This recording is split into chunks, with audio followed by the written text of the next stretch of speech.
Hey guys, Ultra Maximus here, and I'm back with another Transformers review. This time I'm going to take a look at a Transformers Prime figure. It is a Voyager. It is Dreadwing. Randomly found this at a Kmart here in Greenwood for 20 bucks. Looking forward to this figure. I really like the character. I like his twin. Hopefully they repaint and put him out as well here in the U.S. I'd like to have both of them in set. Yeah, looking at it just offhand, straight in the package here, he's looking pretty good. I'm liking the sculpt. He's got his little mech tech-like weapon, which I'm not really digging much. I've got some beefs about that. I'll talk about that. He's got his sword in there. Yeah, so, looking at there, obviously Transformers Prime. We got a light-up blaster cannon. We got a really cool shot of him in his jet mode from the show down there. Name, title, top of the package. Look, see what's going on in the TV. Turn that off. Yeah, so it's pretty cool. He is a Voyager class, and it says Dreadwing. We got some really nice artwork from the show with him, Decepticon logo. On this side, we have his bio. If you want to pause and read, you can do so. And then we have his technical data right there. Again, if you want to pause and read, we can do so. Underneath, hey, buy an Optimus Prime. Woo! Yeah, so that's pretty much the package. Straight out of the gate, things I'm noticing. I love the head sculpt. I think that looks really, really cool.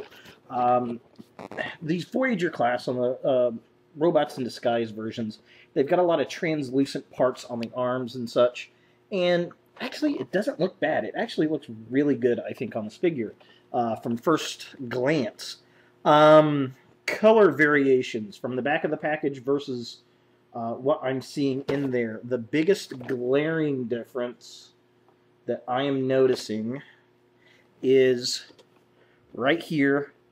We've got the yellow plastic going all the way up to the top, and then if we look at the packaging, look, it's like gray or blue, or yeah, the dark blue, and then just the canopy is the yellow color.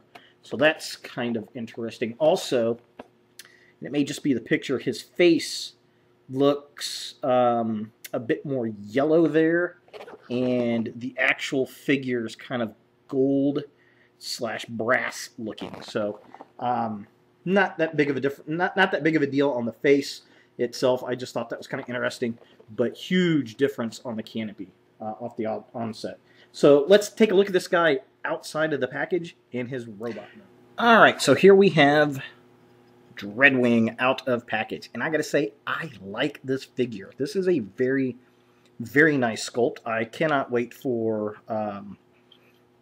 his twin, Skyquake, yeah, Skyquake, who's the silver and green repaint version of this guy. And at first I didn't think I was gonna like this paint scheme, and you know what? It looks phenomenal. It just goes together. It looks Decepticon. His head sculpt is very nice. He's got some really cool light piping, as you can see. He does have the red eyes, which is nice. Very cool. I'm really digging that. Again, big thing with the Robots in Disguise version, or the US version of these Transformers Prime figures, is the translucent plastics. And out of all of the figures that I've seen that have them, this one looks the best. It looks like it's supposed to be there, which is very nice, and it's very cool. So some things things about this figure that are kind of odd to me. Well, one, he's very solid. I mean, he looks really good in robot-y. He's got his little jetpack there, which is kind of cool. We've got those nice Decepticon logos in gold with the bars. Very cool, very neat. I'm not really digging these fins down here on the legs. They look kind of odd. I don't know what you really could do with them. The head. My head does not move. If it does, it's stuck, and I'm not trying to move it. I'm not trying to break it. His little pieces here are like rubber, so that's kind of interesting. Also, These fins right here are rubber. Where else? Oh, the back fins are rubber, so that's interesting. So like Starscream and Soundwave, we get a lot of rubber pieces on the jet mode, which I don't know how time is going to work with that. So hopefully it doesn't get brittle. One thing I noticed on this figure, this flap is relatively loose. I mean, it goes up and stays, but it is very loose compared to this one. It is much stiffer. Again, that's probably just quality. Other things that I've noticed here. Let's talk about the weapons. Because, I mean, I really can't complain about this guy. It looks really, really good. The only thing that it's missing is right back here we have some gaps in the legs, but that's fine. That's not a problem. Oh, yeah, rubber knees. Kind of weird, kind of odd.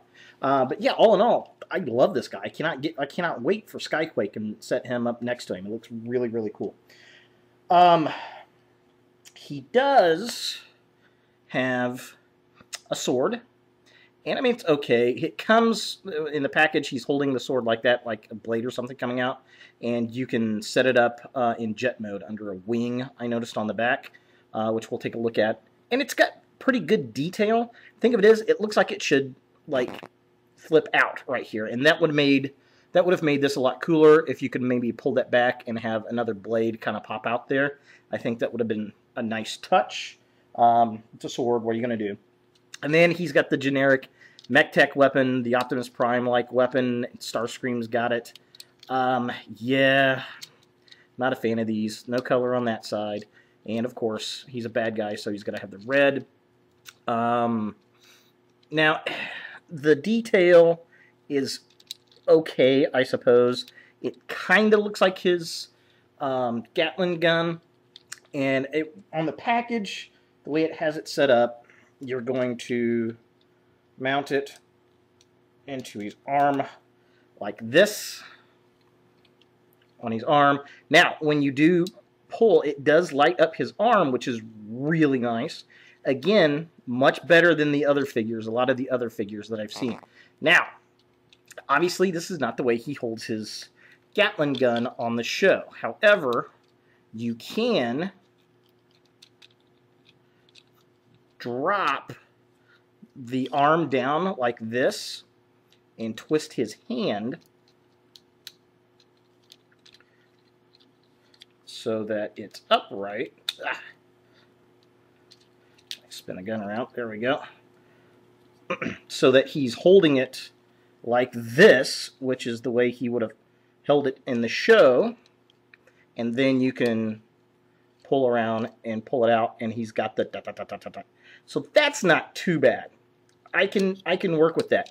I'm glad you can swing the arm and the hand around to actually get that posability.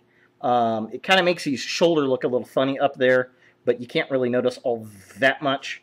But it does kind of bring the show presentability into it a little bit. So that's not too bad. I can work with that. I can deal with that. So overall impressions, robot mode. Digging it. I am liking it. The one thing I don't like, I'll throw my figures on the side on their back, and that rubber piece, I feel it's just going to warp if you do that. So that's kind of, but I'll put him up on the stand and he'll be where it is. So yeah, all in all, I love the coloring. I love the sculpt. I think the face sculpt looks awesome. The colors are perfect. They even got the translucent in right. I can't go wrong with this figure so far. So let's take a look at the jet mode. Okay, so before we hit the jet mode, just something I want to point out. Here are his instructions. Oh my goodness.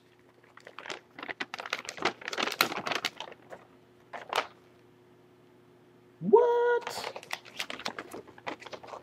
For a Voyager figure that is supposed to be a level 2. This is an intermediate figure. Really? Really? That's just a bit much, I think. I don't know. What do you guys think? Alright, so here we have Dreadwing in his jet mode. Now, looking from the top, it looks pretty decent. However, this really kind of fails. I am not a fan of this mode at all. I do love the Decepticon logos and the wings. God, I love those. I wish you could see him better in the robot mode. But he is pretty much a bunch of crap hanging underneath a jet, which is really, really sad. And his hands are just blatantly out there. Yeah, all the packaging shows it kind of at this angle, so it kind of looks like a jet. And it does. If you're displaying it, you want to kind of put it at an angle in that mode. But it's just outright terrible. I'm guessing these are supposed to be some kind of intakes. Starscream was far better than this. He has a rubber nose cone up here that doesn't really like to push in that well. You got a little bit of a gap here because it doesn't want to push in all the way. I had a lot of difficulty in getting the legs to form right under there. The hands are just flipping ridiculous. Why can't they fold under? I don't understand that. He does have some landing gear here, and then up front there is landing gear that fold out if you had fingernails, which I don't. Come on. Oh. There we go. So that's kind of cool. I do like that. That's pretty well done. I don't know. All in all, this is a fail mode. I'm not a fan of it. The colors are nice. I love, man, in that position right there, it looks phenomenal. And then you turn it sideways, and it looks like a big piece of crap. Just not a fan of it. Their jet modes have just really, really stunk it up lately, for sure. And this is an example of it. So this guy is definitely going to stay in robot mode. Would I recommend buying him? Yeah, I would, just for the robot mode. Get him and a Skyquake figure, and it will look really, really nice sitting on your shelf. Jet mode, worthless. Utterly worthless. I'm just so disappointed in that. But I kind of figured that looking online before I bought it. It's what I expected. I expected it to look like garbage. So yeah, there it is. The disappointing jet mode. But a very nice robot mode. So if you can find him for 20 bucks, yeah, sure, pick him up. I'm waiting for Skyquake, and my twins will be complete. So there we go, guys. It's Dreadwing Transformers Prime. Thanks for watching. Look for more videos in the future.